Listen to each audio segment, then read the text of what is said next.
that you don't speak about above a whisper in case you want to get taken away tonight, right? That sort of totalitarian. People didn't just stop living their lives. They still smiled occasionally. They probably still hugged. They still celebrated birthday parties. Maybe they were nervous about it. But my point is, even under the worst circumstances, we can find something.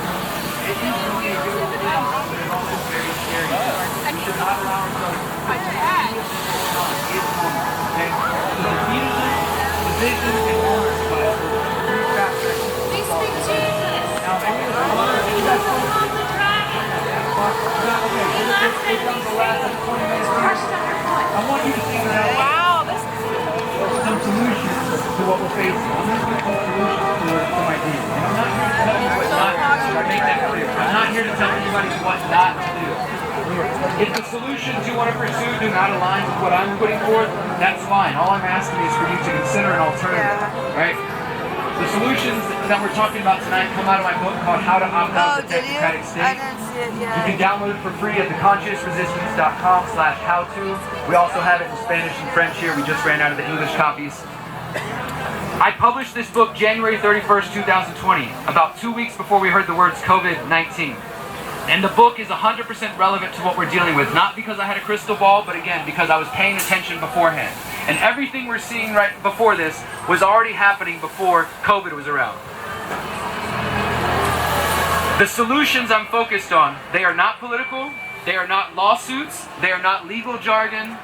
Again, if you want to fight in those ways, do what you will. But does anybody else feel like we're in somewhat of a time-sensitive situation? Like, maybe it's time for us to start acting? Yeah, I tend to feel that way too. And lately I've been doing like a cost-benefit analysis, right?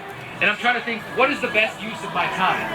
Is it the best use of my time to just donate to a lawsuit and sit around and hope that the courts fix it for me? Not for me.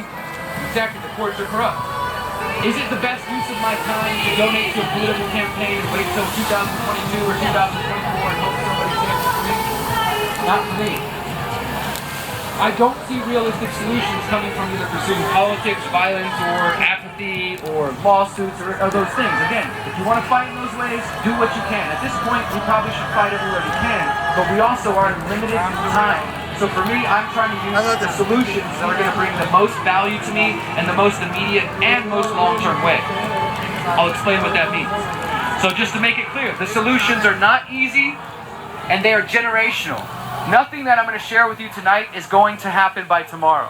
Unfortunately, again, I don't think that's the situation we're in. There is no quick fix. That's the lie that we've been sold over and over throughout our lives. That if you just throw a brick through a window, that'll fix things. Or just press this button every 4 years, that'll fix things. There's no quick fix to the situations we are facing.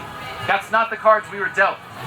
So the sooner we accept that, and accept that getting to a place of freedom and maintaining our privacy and our freedom into the future is going to involve lifestyle changes. It's going to involve potentially changing careers if you want to stay free. There's a lot of people who are like, man, I've invested 30 years into this career and I'm either going to stay and get the jab or I have to quit and try something new. Hey, you got to decide what's best for you, but if it was up to me, I'd be ready to try to find a new career, right? We need to be adaptable. Stop thinking about the momentary discomfort and think about the long-term future gains, right? We're here to talk about how to fight for the coming 7 generations and beyond. Also, how to honor all of the work that our ancestors did to get us here. I believe that if we choose not to act from this moment, knowing all the things that we discussed earlier, that we are failing the coming 7 generations. And we also are failing our ancestors who got us here. So that's what I think about. I don't think, well, I might have to move, I might have to take the kids out of school, I might have to take my money out of the bank, I might have to find ways to make a living outside of their system. Yeah, but that sounds like a lot of work.